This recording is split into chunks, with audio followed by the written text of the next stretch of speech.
My name is Charlene Margot, and I am the co-founder of nonprofit The Parent Venture. We are delighted to have with us tonight Deborah Farmer Kris. Take it away, Deborah. Oh, I'm so excited to be here. Thank you so much. Note that this is 4 insights that have made me a better parent, not a perfect parent, not even a great parent. Really, this is about in my multiple years of study, because I've been so invested in this field for so long, starting with my degree in elementary education and counseling psych. I never get bored of child development. I find it endlessly fascinating. And I feel like the subtitle of my website should just be I read hundreds of parenting books and journal articles so you don't have to, because I realize it can be overwhelming, especially when you have your own child in front of you who is struggling, or not even struggling, just growing. And you're wondering, are they growing in the right way at the right pace? So, one of my books, You're Growing All the Time, begins with every year you're taller, you need new clothes and shoes. You also grow in other ways, and that's exciting news. You are growing all the time. And I grabbed that phrase from my personal kind of parenting mentor, which was Fred Rogers, because he talks about how growing on the inside is a phrase he uses to talk about those milestones that aren't about height and weight and growth charts, but about talking about your feelings, persistence, having empathy for others, and how those need just as much attention and celebration as the outward kind. So I think the meta lesson that is so important for all parents is this reminder that child development isn't linear. And that's hard because, the height weight charts that, when they're little, like they're babies, you're like, oh, show me where they are in the chart. All right, what percentile are they? And those kind of go in a linear pattern up and around. And so you kind of see, well, they were 75th last time, they're 74th this time, but it seems to be going on a trajectory. But when it comes to cognitive and social and emotional development, there are a lot of peaks and valleys. And what I love about this particular illustration is that it's not showing the valleys as places of despair, but as places of growth. And just right now, I have a neighbor and a teacher at my kids' school who both have 4-month-old babies. And now, if you're a parent, you might remember the 4-month sleep regression. And so when I checked in with both this week and said, "How's it going?" And both were like, "Oh, 4-month sleep regression. I'm so tired." And I remember that, especially the first time, because you get this feeling like I just got them somewhere and now they're regressing. And that feels like a really loaded word, to regress. But one of the things that you learn from studying child development are that these regressions, so-called regressions, are often what happens before a growth spurt or a cognitive leap. So it got to the point where I would turn to my spouse and say, "Oh, our kid's 3 and wetting the bed again. I wonder what verbal development they'll have next week." Or our 5-year-old is having crazy meltdowns this week. I wonder next week if they've grown an extra bit. Because so often these leaps come, and it makes sense when you start looking at the research, because the brain's reorganizing itself. And that creates a certain imbalance in the system, or stress as it's changing.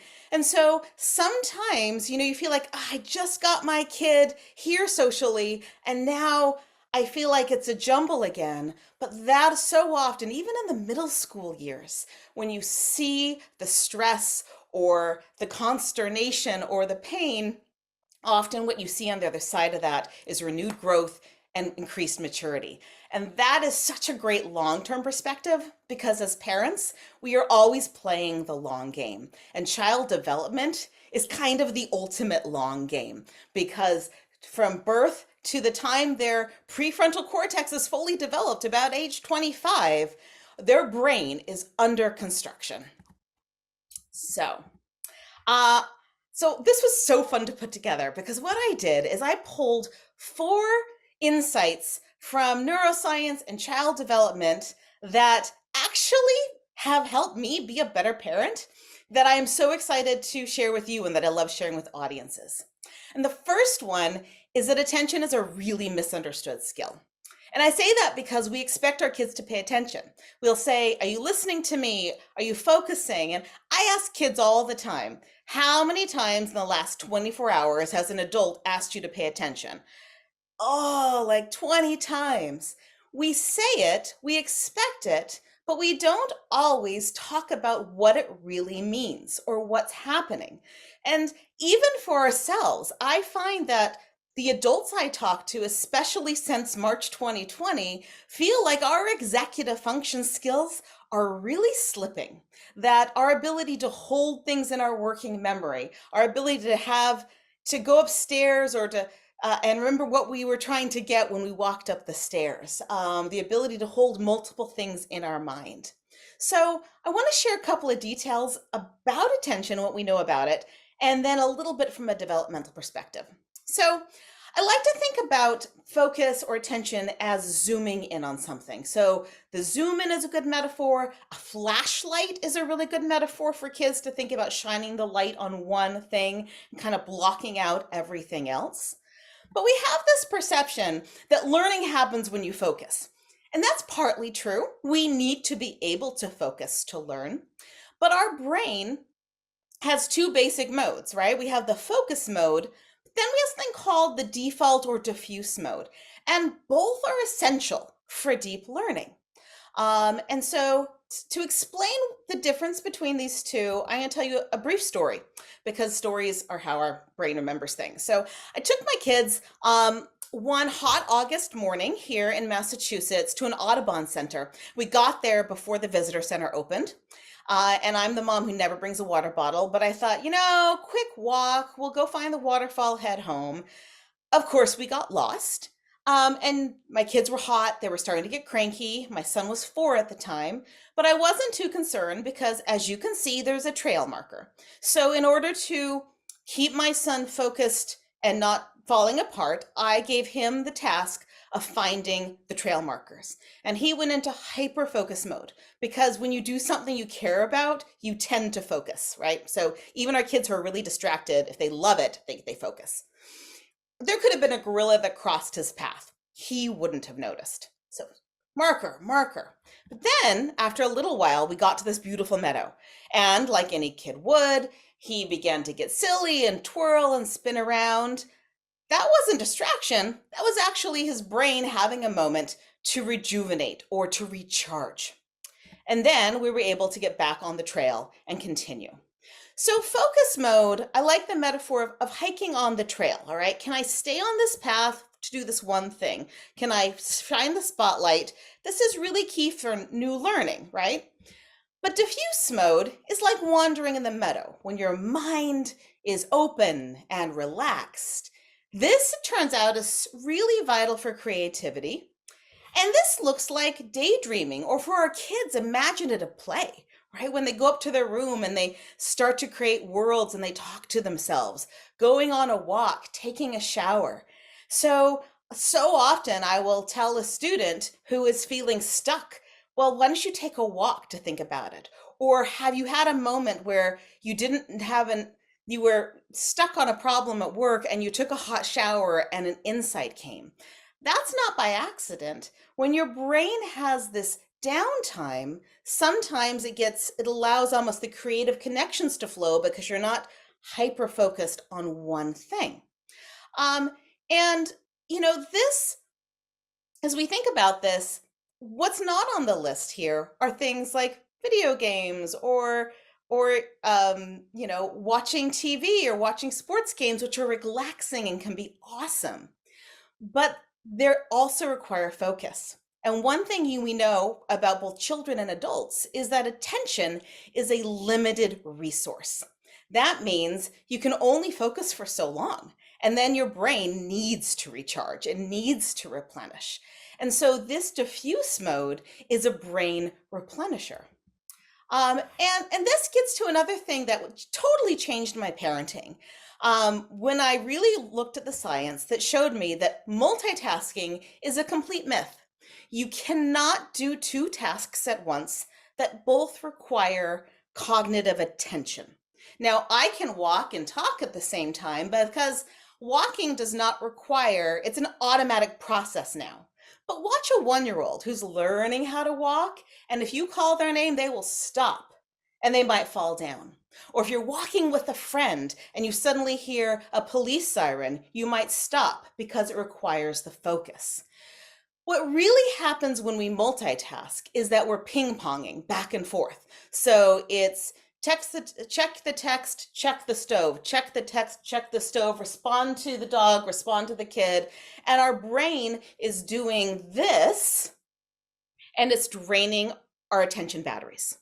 And so our kids' attention batteries are being drained all the time when they have things that are distractions, noises, sounds. And for some kids who are more susceptible to distraction, that's draining their battery faster. So it gets me thinking for my own kids about attention drains at different developmental levels.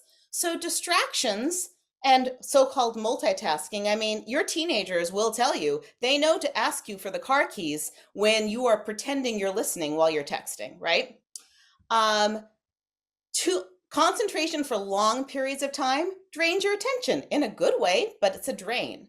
Overstimulation. Think about the kid who by 4 p.m, they come home and they have a meltdown after school. They don't have a meltdown at school, but they've spent so much time concentrating, they save their meltdown for home.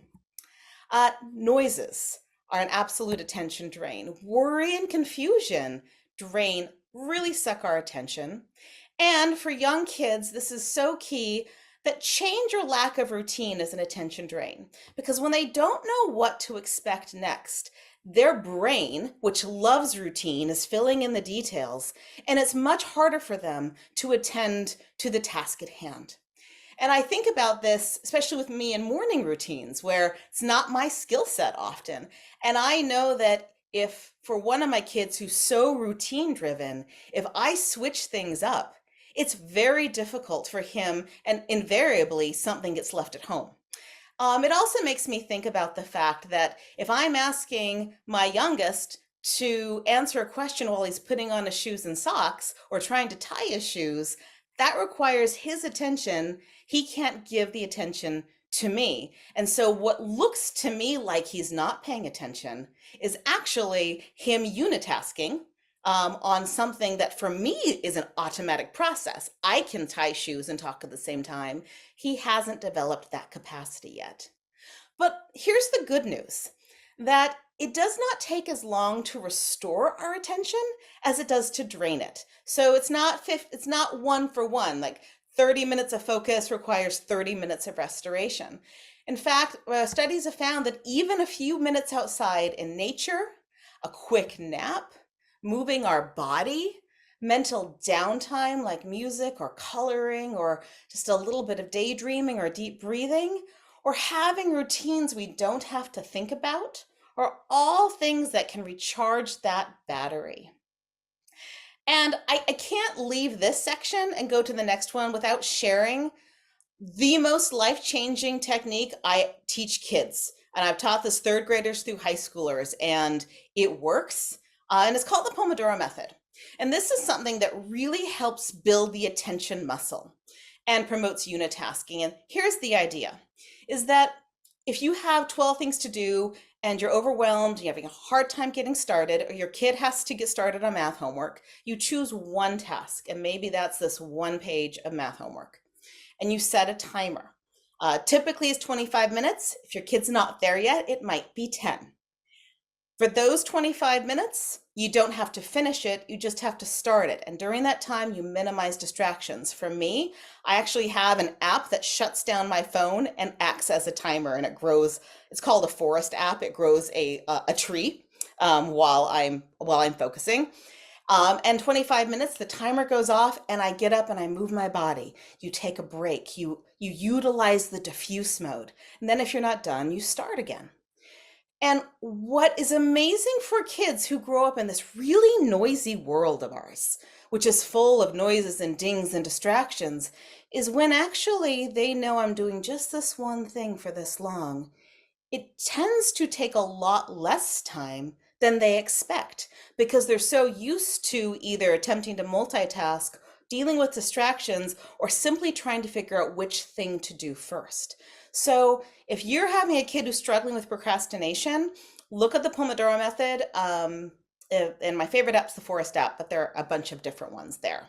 So learning more about attention, that's been a game changer, not just for my kids, but for me. Because for me, sometimes when I feel overwhelmed and distracted, I will sit down and do a Pomodoro and say, or I will go and take my walk and get my break to restore my attention so that I'm able to be a more present parent. So my second one, this is a topic I wasn't even on my radar screen after 20 years of teaching and being in the classroom until 2 years ago. And it's the emotion of awe. And I began to study this for a book I was writing called You Wonder All the Time. And turns out that it has been the subject of some pretty amazing scientific research in the last 20 years, mostly from Dr. Keltner from the Greater Good Science Center at the University of California, Berkeley. He's just come out with a wonderful book last month called Awe. And this research has absolutely changed some of my habits as a parent. So first, what is awe? So awe is that feeling you have when you encounter something that is wondrous or beyond the ordinary frame of reference, that you look up, you see a gorgeous moon, and it's that feeling of wow, of goosebumps, tears spring to your eyes. You just want to stare for a moment and take it in. That's awe. It always evokes a sense of mystery and wonder. It's the wow feeling. And given its benefits, its psychological benefits, its cognitive benefits, its social and emotional benefits, it even helps with building generosity and humility. My contention is this is probably our most overlooked and undervalued emotion. And I love this quote from Dr. Keltner where he says, "Don't underestimate the power of goosebumps." And while I could go many different directions with awe tonight, I want to just hone in on how it can help our kids with their academic development.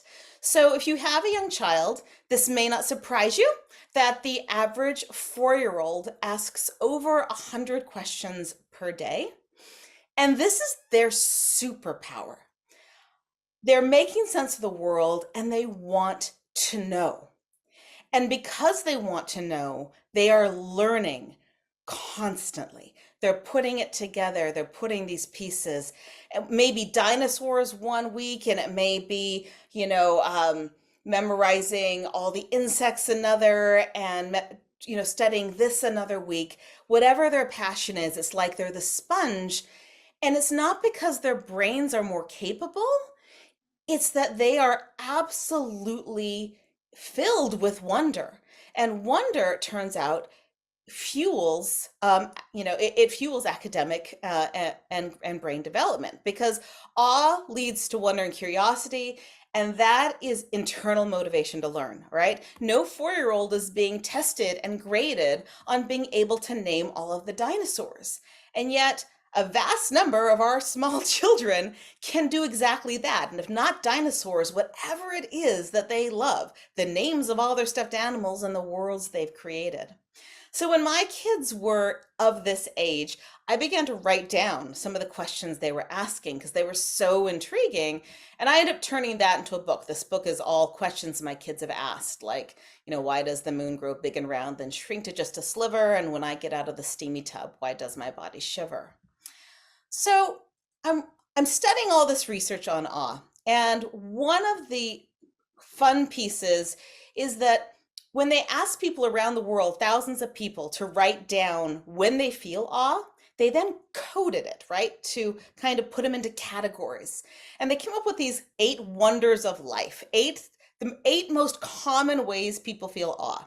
And I'm just going to share 5 tonight that I think are particularly apt for our students, and in helping them keep that internal motivation and curiosity. The first one, the most obvious one, is nature. That being out in nature has so many benefits for attention, for focus, for wellness, but it also really seems to evoke this sense of wonder that leads us to get curious, to want to go back inside and look something up. Listening to and making music was the second most frequent thing, the way people felt this awe. Viewing art, making art. After doing this research, I took my kids to the big art museum, the MFA in Boston, for the first time. And I took them to a big room, one of my favorites, and said, find a piece in here that you just love for any reason. And they took it so seriously. They walked all over, and my son stood in front of this giant Hudson River Valley mural, and he began to talk about the sky and the color in a way that, just made me realize that he'd never seen a painting of this scale, and he was absorbing something new about the world looking at that. Big ideas was another one. And I thought, this is one of the ways as parents that we can really spur our kids' intellectual development in a way that's not test driven. To go to a library, to pull out random books from all different things you think might interest them, or let them pull out random books. And even if you don't read them all, to flip through, to expose, to see, to get a sense of what are the topics out there in the world, right? And the most common source, which I just found so hopeful, of awe for all of us around the world, we most frequently felt it when we noticed the goodness of other people. When we saw a news story about somebody being kind and we got goosebumps, and it made us feel good and want to do good things. And when I read this research, and of course, we're in the pandemic, and shortly before the Ukraine was invaded, and that was happening, and one of my kids is a tween, and so increasingly aware of things going on in the world, and there are a lot of worries. And I think one of the best ways to counteract all those global worries, which are very present in our kids' lives, is to help them notice the goodness in others. So I began to look for these stories, these short stories to share. Not, if somebody was kind to me, I stored it up to tell them when they got home from school. If I saw a clip on social media, I saved it to show them at dinner time. I really wanted to shore up and to hunt for those moments so that they could be on the hunt for them too, to look for these moments of goodness. Now, one way this plays out developmentally that's misunderstood is when our kids shift their wonders and their interests. So let me share this brief quote by Michelle Borba, who's just so wonderful, and then share how it played out in my life in the last 6 months. And I interviewed her for Mindshift, and this is from that article. In a study of highly skilled mathematicians, athletes, musicians, psychologist Benjamin Bloom found that adults would initially introduce activities, but before long it was the child pulling the parent. The lesson for today's parents: periodically step back and ask, who is doing the pulling? And if you are the one who is always pulling them to put on their soccer cleats before practice, maybe they are telling you something. I wanted to share this under the category of awe and wonder, because sometimes our kids are really excited about something and we sign them up for lessons. And a couple of years later, they're not as excited about it anymore. And it's really tempting to want to keep pushing them because you've already invested time and money. And sometimes that might be appropriate if you see a real skill and you're wanting to encourage that. But we also need to make room in this big world for them to explore other interests. And a lot of this shift happens as they enter middle school.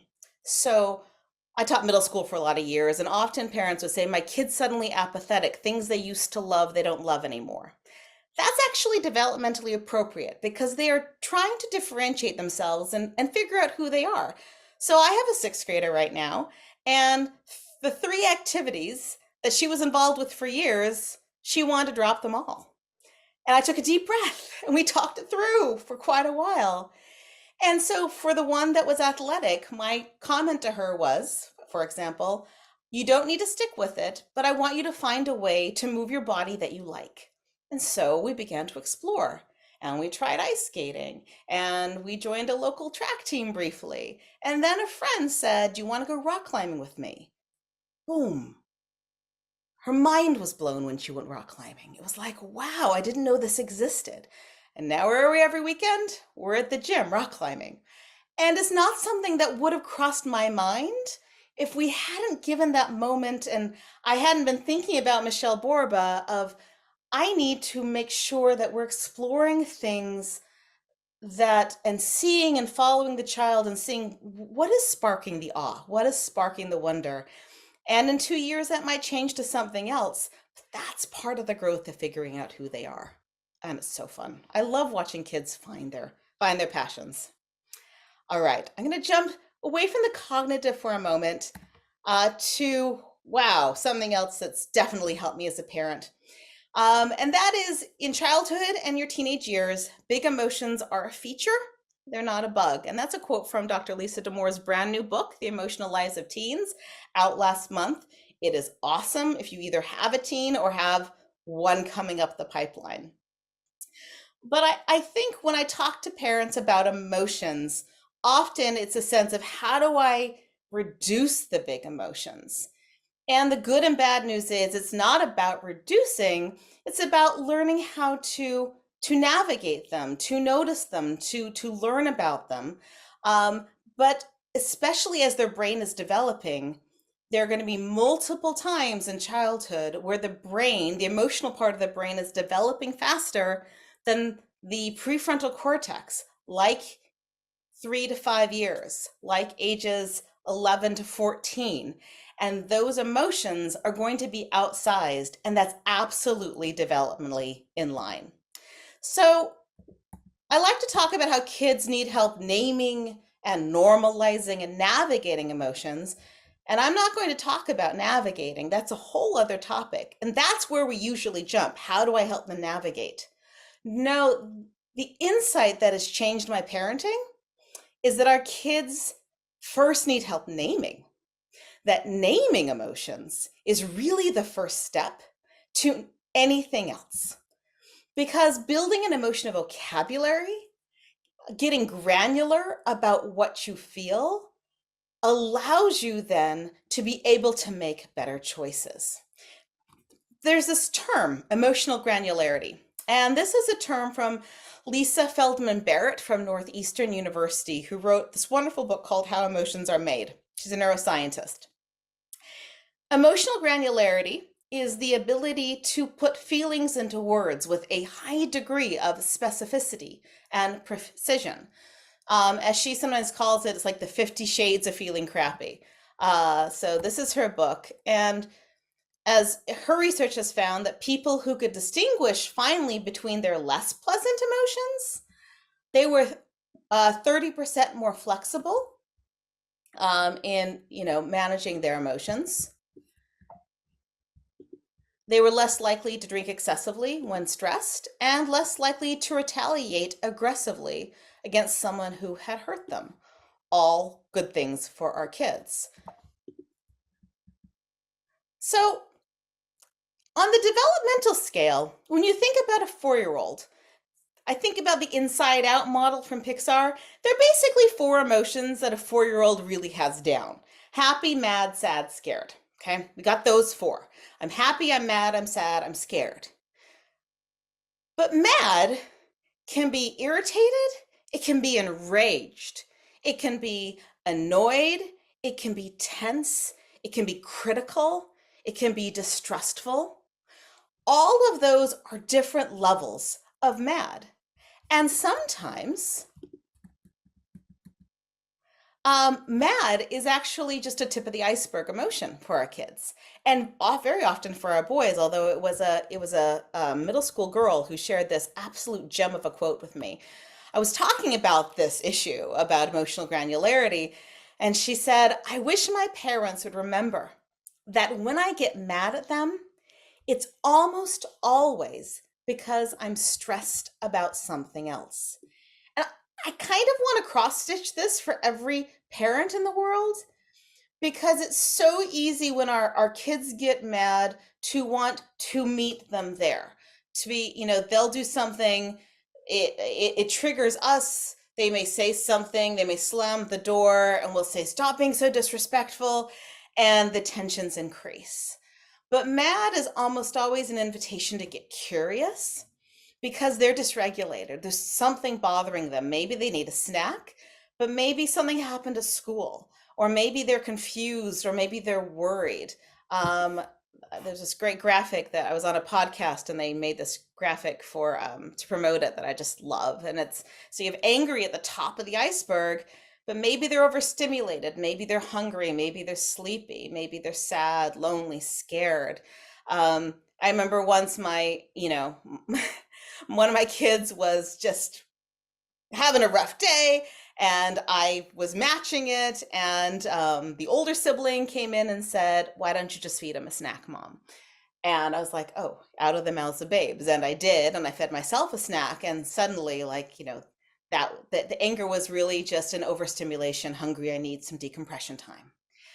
So, this idea of being able to name our emotions is something as an adult I've had to really work on because that's not how I was raised. And so I find myself doing a lot of talk aloud with my kids to build their emotional vocabulary. So I might say, "Oh, I'm feeling a little bit nervous about the presentation I have to give tonight. And so, I'm eating a smaller dinner because sometimes I get butterflies in my stomach. So I'll eat more after the presentation because I've learned that, that's one way I react to stress is my stomach sometimes gets upset." So here I am talking about what I'm feeling. I'm normalizing it. I'm talking about nervousness and stress. And then I'm also talking about what that might feel like in my body. Or I might say, I know that I snapped a little bit earlier. We were running late for an appointment, and I really don't like running late. It makes me nervous because I think, I don't want people to think I'm being disrespectful by being late. So I start to talk through, and it helps me think about my own triggers. It helps them not misinterpret my anger as being directed toward them because kids will almost always assume Mom's yelling at me, even if I'm just upset about an email I got from the insurance company. And so when I can talk aloud, or when I can say, "I've noticed that you've been quiet tonight. Are you feeling blank or blank?" And put a couple of different words to it. And then they can say, "No, not this, but this." And so give the option, are you feeling frustrated or nervous? And they can pick the one. Even having a feelings chart in your house where especially, younger kids can go and kind of point or slap what they're feeling. So, because there's a power that comes. In fact, as Dr. Lisa Moore says, that research shows that the simple act of naming a feeling is almost magical in its ability to reduce some of the discomfort associated with that emotion. Um, you know, just being able, sometimes I had this great talk with a high schooler last year. She was so mad at her best friend and she didn't know why. And then we moved away from that and she began to talk about the college process. And then she started to talk about SAT. And then it came out that her friend scored higher than her. And then suddenly she realized it wasn't anger, it was a little bit of jealousy and then worry about her own future. And when she could name that I'm feeling nervous about my own skills as a student, suddenly that anger toward her friend just drifted away because she could see it and name it. And it wasn't just this blob of emotion that was taking her over that she had no control over. And that story of a friend takes me to my last favorite insight, which is that our kids are really born wired to connect. And we can use this to really help them grow. And one of the studies that shook me to my core as a young teacher and parent was the one about the still face of a parent. So they had mothers come in with their young children, and the mother would be really engaging and smiling, and the child would be mimicking it because that's how kids learn, they copy. And then they'd have the same parent just do a resting face, not angry, just resting. And you'd see the distress building as the kid couldn't interpret what they were seeing. And I began to think about what my face looked like when I'm on my phone. And I'm on my phone a lot. I'm on screens a lot with my job. I'm a writer, I'm presenting, I'm doing social media. But it made me think about, what are my children looking at when I have this and they're looking at me? And I began to do, quite purposefully, more talk aloud, even now that they're older, about what I was doing. So I might say, oh, just so you know, I'm responding to your Aunt Sarah right now. We're trying to figure something out with travel dates. Or I'm reading a note from my editor. It'll take me about 5 minutes. But I demystify what it is I'm doing so that they have a sense that there's something happening here and they're not just looking at me in this kind of this still face. But it also got me thinking about that amazing quote by Toni Morrison. She was talking to Oprah Winfrey, and she said one of her great lessons as a mom was that the type of care her kids needed most was for her face to light up when they walked into the room. And that's what all children, our own children or other people's children, she said, are craving the most, is our face to light up. And that really became a personal challenge to me. I first heard that when I was a teacher before I had kids, so that when my students came into the classroom, was I smiling to greet them? Was I saying, I'm so glad you're here? Was the first thing, because this baby can't understand language yet, but are so wired for body language. And our children, and believe me, your teens and tweens who look like they don't care, they are watching your body language all the time. So I began to think, okay, when they wake up in the morning, before they go to bed, when they come home from school, can I do my best to show them I'm glad they're in my life, right? I'm glad to see you. It's good to see you this morning. I like seeing you. I'm happy you're here. Can my body language communicate that? Because that provides a sense of reliability and safety when other things are in flux. And I so often hear from middle school parents, yeah, my kid doesn't want to talk to me anymore, which developmentally is part of their pulling away, but they're listening and they're watching. And they're so acutely aware of wanting approval and whether or not you are approving of them or not.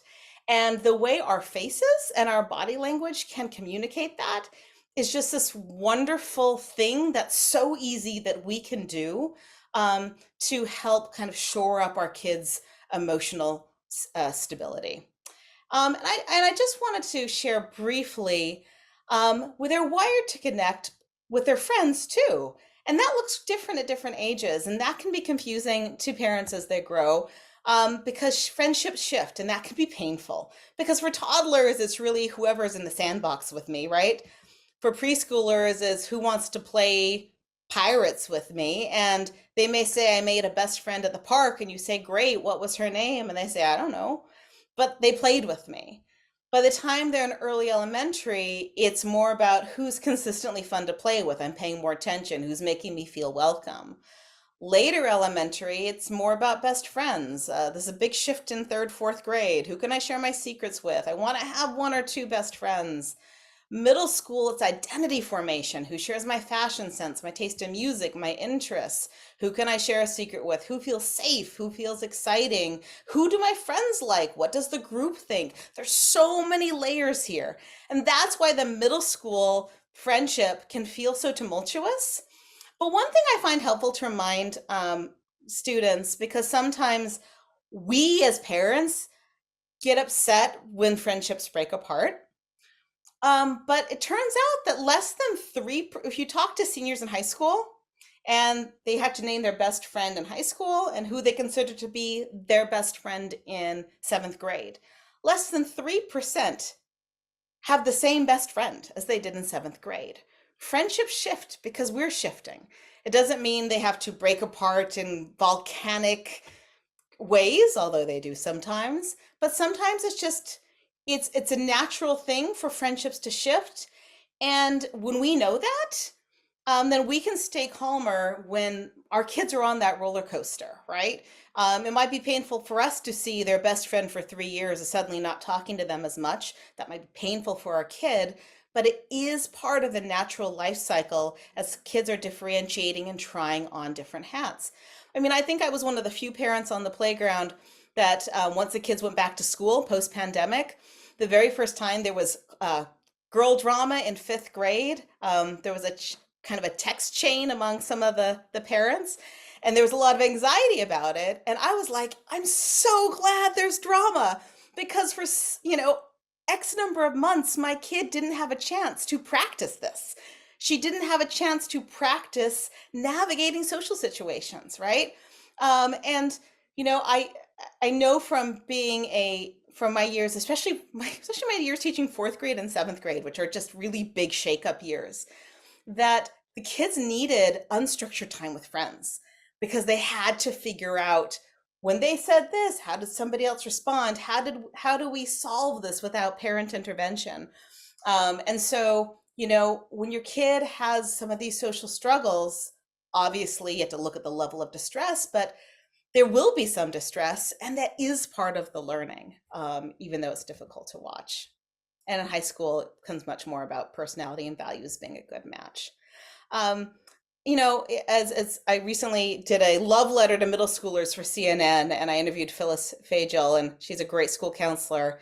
And this is true for elementary too, that what looks like meanness in middle school or elementary school is often social clumsiness. And that's really, really true post-pandemic, that we're just seeing a lot of seventh graders are emotionally more like fifth graders, but they're in bodies that have all the hormones of seventh graders. And so, if we jump to our level of alarm being this high for every perceived slight to our child, then what we're not accounting for is that there's a lot of social clumsiness right now, and we need to be working on our own kids and building them up and giving them explicit social cueing and ways to help navigate and be the safe landing place. But also to help them have that big picture perspective that, people are going to sometimes say stupid things, and how we respond, that's within our locus of control. And I'm going to jump there because I just want to, I want to make sure I have a little bit of time for question and answer, but I want to end with a hopeful note. I was interviewing Robert Waldinger for a Washington Post article a couple months ago, and he just wrote a great book called The Good Life. And this is about the world's longest study of happiness. This has been going on at Harvard University for 86 years.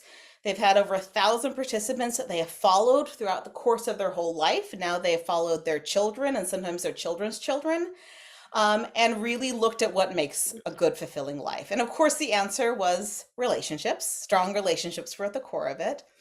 But we got to the end of the conversation, and I said, okay, Dr. Waldinger, I'm writing this for parents. What's one piece of hope you can give to parents based on your research? And he said, when one of my kids was young, they were like hell on wheels. Mother and I, we lost sleep. We were convinced that, he was going down some terrible, terrible, terrible path. And now he's grown up and he's a really responsible, thoughtful human being. And he paused and he said, thank God for child development. And we laugh because that's, it's that long term where in the moment, right? Our kid's not sleeping at 4 months. Our kid is struggling to read at 5 years. Our kid is struggling to find friends in third grade. Our child is, struggling with attention skills and organization in middle school. And we want to pull our team together and our teachers and our village to help. But the good news is that child development takes care of a lot of it. And according to the research about childhood resilience, the single most important factor for kids thriving, the single most important factor, is the presence of at least one stable, caring adult. That if they have that in their lives, through the ups and the downs and the peaks and the valleys, those are the kids who are more likely to thrive in the face of life's obstacles. And I am going to guess, if you are attending at 5:30 a Zoom webinar, that you are that person. And kudos, because our kids need more of them. So thank you. And I'm going to invite Charlene back on because I think we have a few minutes for questions. Oh, That was a crash Deborah. course. Sorry, Charlene. I packed a lot in there. You know what I love about your talks the most is they make me connect to so many things that I've read. I'm another lifelong lover of child development. I spent decades in the field, and that's why we do this work, parents, because we love it. And we know also, as Deborah said, just when your kid is driving you nuts, they're at the end of a developmental period. So just know that there's probably something better coming down the pike, right? And then you can laugh about it and be like, do you remember when? And I also think about our friend Madeline Levine, who wrote The Price of Privilege, that she would say to young parents, remember, we really want the 30-year plan. Yes, it's really important where our kid lands in this when they're 6 or what math stream they're going to be in. But truly, we want to raise kids who are going to be happy, healthy adults at 30. And I now have 2 young adults and a grandchild. So yes, the long range plan, right? Yeah, it's the long game. It's a long game. It's a long game. So Deborah, just wonderful presentation. Thank you. We've got great questions coming in, so let's just have at it, okay? I will admit this is a question of mine, just because many of you parents may not have been around. As a society, we always seem to be rushing our kids, and this is not new. Yeah. I think about David Elkind, author of The Hurried Child, Yeah. came to being in 1981. Why can't we just let kids develop as nature intended? Why rush them? Well, if we can take a moment to slow down, one of the quotes I didn't have time to put in here from Dr. Keltner was, he says, how do we find wonder? We wander with no aim. We take a walk where we don't know where we're going with our kids, right? We allow for things to happen. And I think we have so much of a worry about, we look at the 30-year plan and say, well, the 30-year plan involves this college and this grad school and this, and we catastrophize backwards, right? Well, if they're not, at this math level in 4th grade, then they won't be here in 9th grade. And, I work a lot with college seniors on, college, sorry, not college seniors, high school seniors on the college process. And I feel like a lot of what I do is just like emotional support to say, you're an amazing person, you're going to thrive anywhere, because you're going to bring yourself and you're going to find mentors. And if you're bringing yourself to college and it's a self that's authentic because you have, you're curious and you ask good questions and you care about people, you're going to thrive. And I feel like that's a message. The more, as if we as peers can be really sharing that message of, I don't care where my kid goes to college, I care who they are when they go. I care about their ability to find a mentor. I care about their ability to make good decisions. I care about them having the capacity to ask good questions, or if it's not college, it's the trades, like there are multiple paths that can bring, that can bring joy. But I think right now with the mental health crisis in teens, if there was ever a time for us to say, whoa, let's look at this, right? Mm-hmm. Our kids can't just go, focus, focus, focus. Like the creativity comes from the downtime, and we have to make sure we're preserving that downtime. So I think we might be in a little bit of a wake-up call moment, just because ultimately we care about our kids' mental health, and it doesn't look great right now. But as you say, if we can help our kids develop those moments where they can zoom out, maybe get some nature, have a snack, we are really helping them. Oh, they need huge. that. We need that. I think we're all feeling a little fuzzy right now. Yeah. Yeah. All right. So more good questions. Thank you, parents. So many great ones.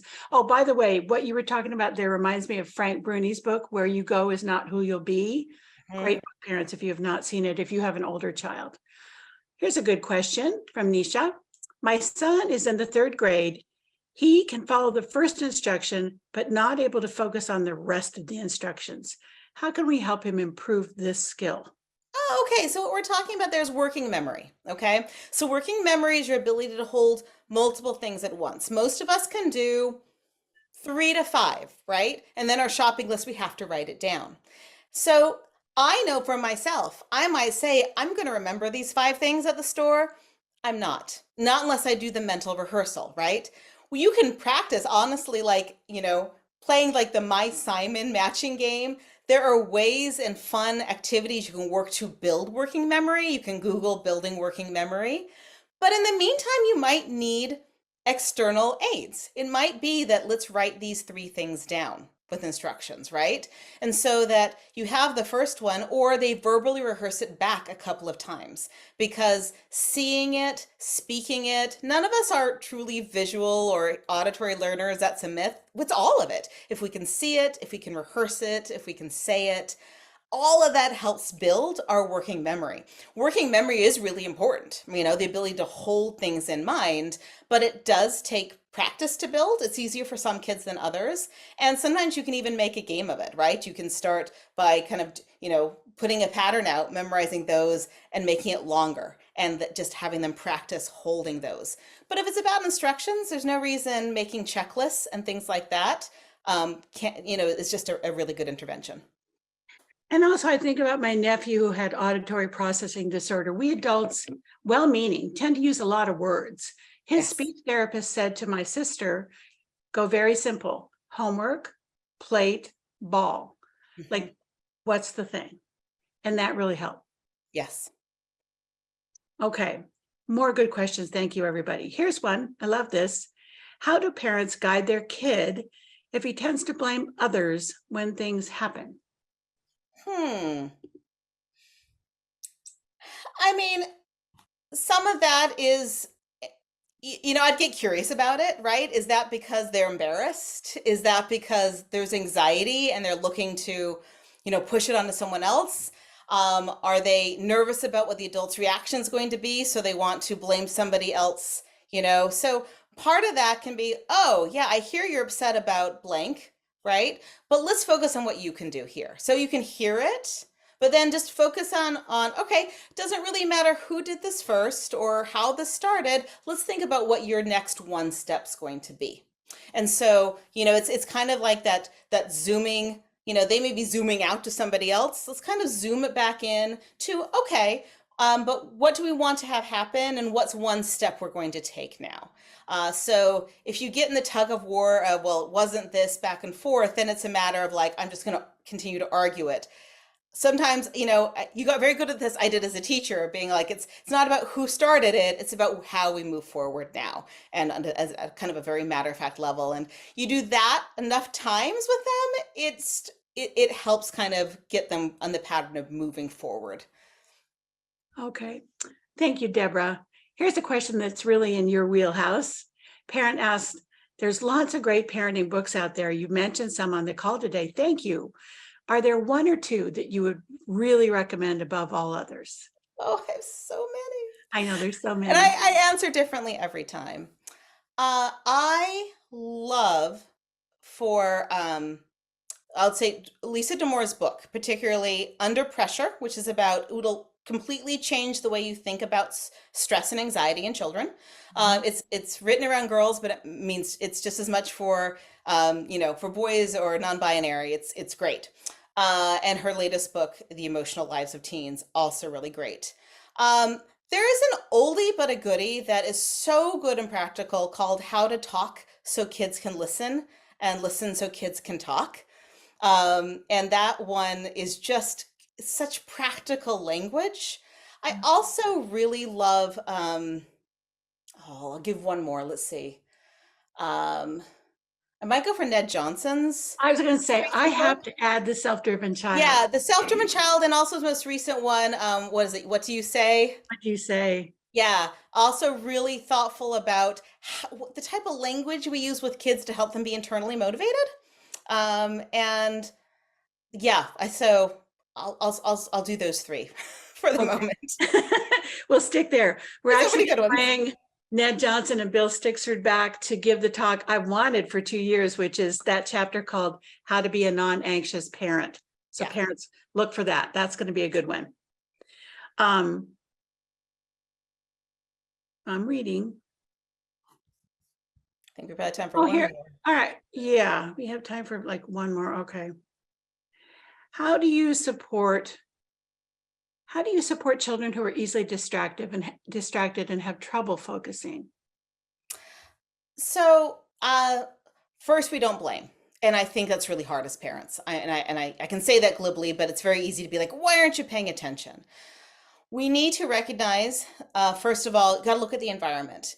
Our kids are faced with so many external distractions that part of what we're looking at is what is the environment that they're in when they're easily distracted? Are there so many dings and bings and buzzes that are sapping their attention?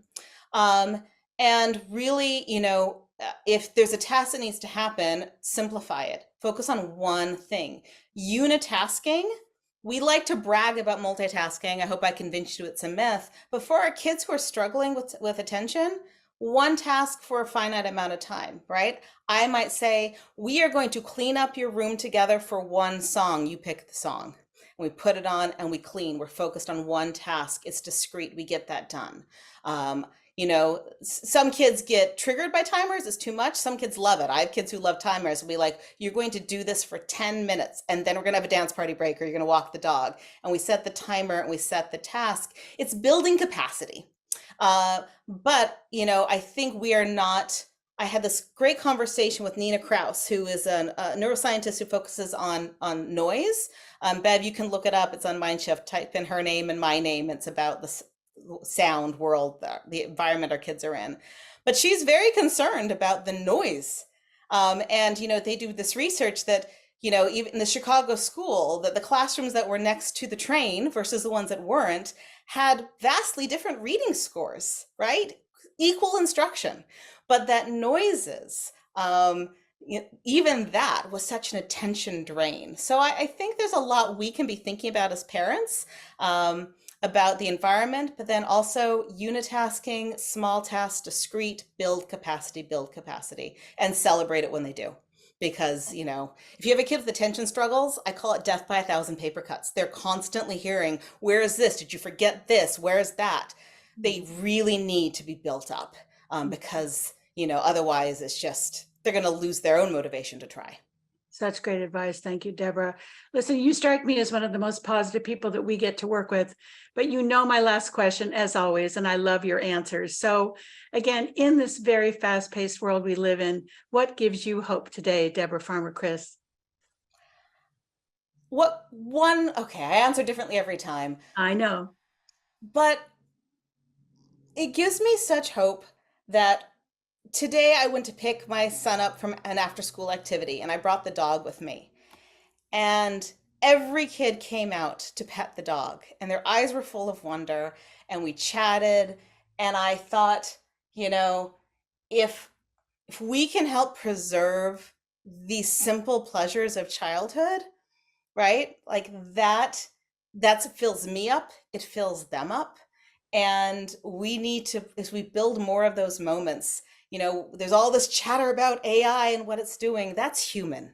That connecting with the child while petting my puppy, that's human, that's real, that will never be taken over by a machine. And that's what makes life worth living. So true. 30 years ago, we thought that computers were going to replace teachers. Didn't happen, did it? No, because their faces can't light up when you walk in a room. No. The computer's face is never going to light up the way a good teacher or a good parent or good aunt or uncle's face lights up. Exactly. Well, Deborah, thank you for a beautiful presentation. When you talk, everybody wants to know when the video is going to be there. Wonderful advice, as always. Lots of hearts for you, Deborah Farmer Kris, and thank you, Ilana and the San Carlos School District. Appreciate everybody joining tonight. Thanks, everybody. Good night.